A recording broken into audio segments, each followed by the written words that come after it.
میرے بھائیوں، لوگ کہتے ہیں کہ مودی ظالم ہے. میں کہتا ہوں کہ ہندوستان کا مسلمان مودی سے بڑا ظالم ہے، کیونکہ ہندوستان کا مسلمان صبح اٹھنے سے لے کر آنکھ کھلنے سے لے کر رات کو سونے تک نہ جانے کتنی بار نبی کے سنتوں کا جنازہ نکال دیتا ہے.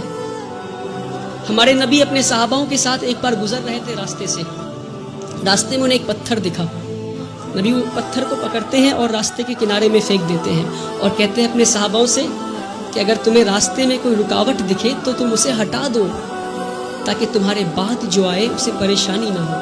تو صحاباؤں نے اس بات پہ اتنا عمل کیا کہ کئی سالوں کے بعد ایک یہودی کا گروپ اس راستے سے گزر رہا تھا، اسی راستے سے، اور راستے میں ایک پتھر گرا ہوا دیکھتا ہے تو پتھر کو دیکھ کر بولتا ہے کہ شاید اس راستے سے مسلمان نہیں گزرا. میرے بھائیوں، وہ تھا ان کا ایمان. اور ہم آج کہیں بھی بم پھٹتا ہے تو بولتے ہیں شاید مسلمانی ہوگا، کہیں بھی گولیاں چلتی ہے تو کہتا ہے مسلمانی ہوگا.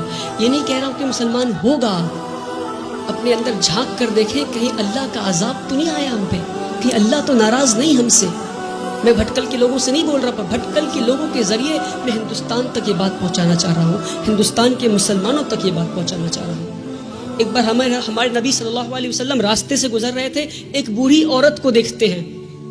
وہ اپنے سامان کو لے کر کھڑی تھی تو مزدور کا انتظار کر رہی تھی. تو نبی کریم جاتے ہیں، کہتے اے میری ماں، میں تمہارا مزدور بن جاؤں کیا؟ وہ پورے کائنات کے سردار مزدور بننے کو تیار ہو گئے. اور آج ہم اگر کوئی جوتا پلٹ رہا ہوتا ہے تو اسے سیدھا نہیں کر سکتے. یہ ہمارے مسلمانوں کی آج وہ عقر ہے. پتہ نہیں کس بات کی عقر میں جی رہے ہیں، جس کی امت اس بات کی عقر میں جی رہی ہے، اس کا رسول دوسروں کی مزدوری کرنے کو تیار ہو گیا تھا.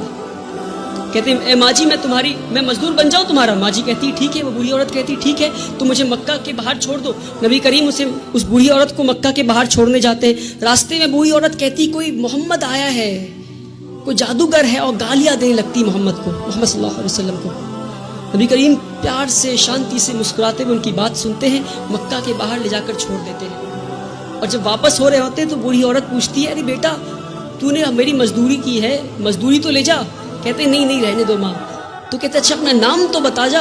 تو کہتے میرا نام محمد ہے، وہی محمد جسے تو گالی دے رہی تھی. میرے پیارے بھائیوں، ہم اس نبی کی امت ہے، اس بات کو نہ بھولیں. ہمارے نبی سے زیادہ بڑا مثال سیکولرزم کا اس دنیا میں نہیں ہے. جس نے مزدوری کی اس غیر قوم عورت کی جو ان کو گالیاں دے رہی تھی، مسکراتے ہوئے اس کا کام کر دیا، اس نبی کی امت ہے ہم. جب طائف میں گئے تو انہیں اتنی پتھر ماری گئی کہ ان کا جوتا مبارک خون سے بھر گیا. تو جبریل امین نیچے آتے ہیں اور کہتے ہیں کہ اے نبی، آپ کہیے تو ہم طائف ایک ویلی میں تھا، تو دو پہاڑ کے بیچ میں طائف والے لوگوں کو ہم کچل دیں گے.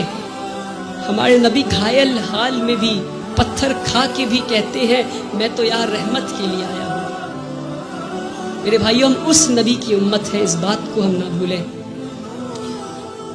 جس دن مسلمان اپنے نبی کی سنتوں کا جنازہ نکالنا بند کر دے گا، اس دن ہماری تقدیر بدل جائے گی انشاءاللہ.